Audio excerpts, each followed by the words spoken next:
top story that we are tracking. Reform UK has surged ahead of Labour in a shocking national opinion poll, with 24% of voters backing Nigel Farage's party. Labour trails closely behind with 23%, while the Tories lead with 26%. This marks the first time Reform UK has overtaken Labour in a Westminster voting intention poll.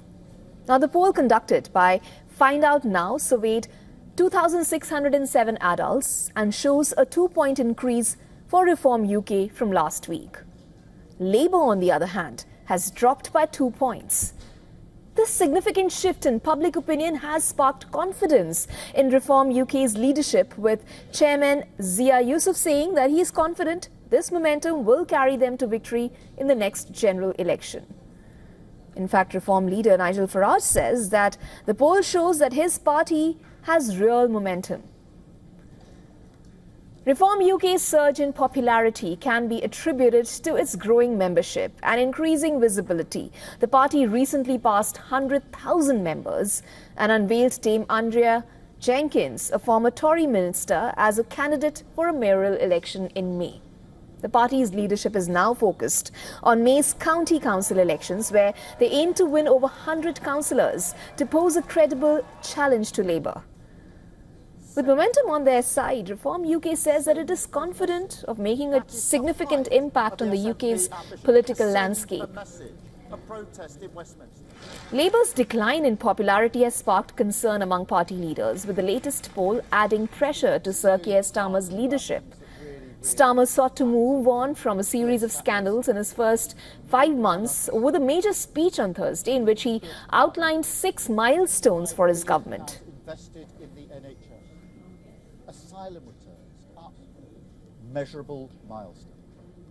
Our plan for change is a break, both with the unrealistic bluster of Boris Johnson, but also with the acceptance of decline that was Rishi Sunak's 5 pledges. Our plan for change is the most ambitious and credible programme for government in a generation, and we embrace the risk that comes with it. Incidentally, support for reform at the general election came largely at the expense of Conservatives, but it came second to Labour in 98 constituencies, including many red wall seats. Now, as the UK's political landscape continues to shift, and national poll reflecting the voting intention of the nation, it remains to be seen if Reform UK can make a significant stride and impact UK's future.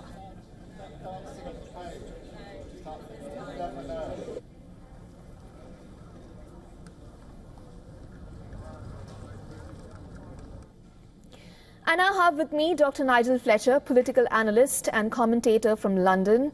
Thanks for your time, Dr. Fletcher. I'm going to start off with how we just ended that report. Sure, this is just one poll, but what is this reflective of?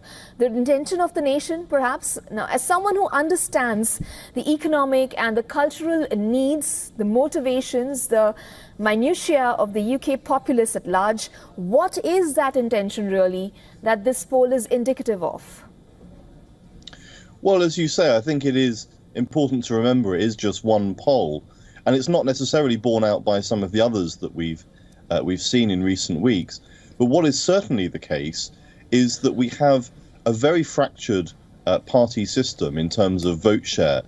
We could see that at the last general election, in fact, when Labour won the election with this overwhelming majority, which on the face of it seemed to suggest a huge amount of support for them. But they did so on the basis of only 34% of the vote, which historically is a very low vote share for a party winning an overall majority in the House of Commons, let alone a huge majority that they won. So we're already starting from a basis on which the Labour Party, as the government of the country, is on a fairly low vote share. The Conservatives, of course, on an even lower vote share, about sort of 10 points behind. They going up a couple of points is quite significant in terms of Labour falling and them overtaking them. But we're really not seeing a huge change to the overall structure of the party system. Reform were very strong at the election. They're posing a challenge to the Conservatives. And that's a pattern that we're seeing playing out here. where effectively we have Reform UK contending to be a main party of opposition in the first instance to the Labour Party. And we have seen that before in British politics. We have seen third parties trying to succeed and to overtake other parties. In the 1980s, we saw that with the SDP Liberal Alliance challenging the Labour Party for second place.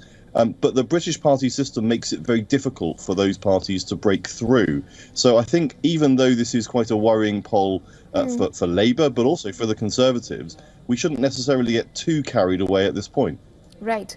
I'm going to come back to the system in a bit, but before that, since you did speak of Labour, Sir Keir Starmer gives a major speech on Thursday, outlines the 6 milestones for his government. These milestones are built upon 3 foundations: economic stability, secure borders and national security. How solid does the mandate sound? Does it look set to deliver lasting change, or is Labour again falling prey to the incumbency curse that we are seeing around the world? Well, you're absolutely right that incumbent governments have found it extremely difficult. That's part of the reason, I think, why the Conservatives were punished so badly at the last election. And we saw it, of course, in the United States recently at their election. Governments across the world have found it difficult if they are the incumbent. Labour benefited from that, of course, in July at the general election, but their inheritance was a very bad one. The global economic situation is not great. In Britain, growth has not been particularly strong. There's not a lot of money about. And so for a government coming in, as Labour did, with a huge majority, with lots of talk of change, they then face a very difficult economic situation. And that's the biggest challenge, I think, that they've got. If you're coming in as a government promising change, but you're dealing with the same economic problems that your predecessors have, it's very difficult. But having said all of that, it has been surprising that this government has had quite such a difficult start.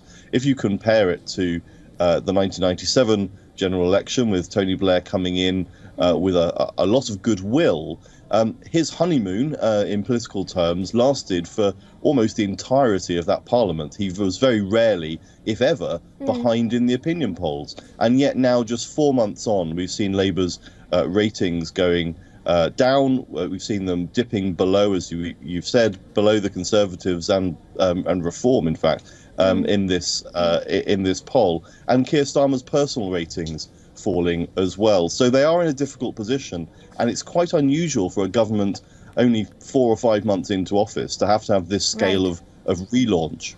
Okay, Dr. Fletcher, I'm just going to zoom out a bit and ask you this. From what we've seen of the political situation in the UK, what should be our international media's bird's eye view of the politics in the UK? Well, I think that a lot of these challenges that I've talked about for the government are worth watching, because one of the things that Reform UK have benefited from has been being an insurgent party, being a populist party that can capitalise on the difficulties facing incumbent government. They did so successfully, I think, against the Conservatives. But as you mentioned in your introduction, they are second to Labour in a large number of seats. And so if Labour are facing this degree of problems this early on in their government, with Keir Starmer's ratings falling, the economy in a difficult position, and so on, Reform UK are well placed to scoop up a lot of disaffected voters from the Labour side as well as from the Conservative side. And so it's almost a perfect storm for them. Right. They've managed to capitalise on people's disaffection with the Conservatives. They may now be looking to capitalise on the disaffection with Labour as well. So I think across the world, we've seen it in America with Donald Trump. We're now perhaps seeing it in the UK with Reform UK. Those who are able to be anti-establishment populists are able to benefit from the difficulties that incumbent governments have.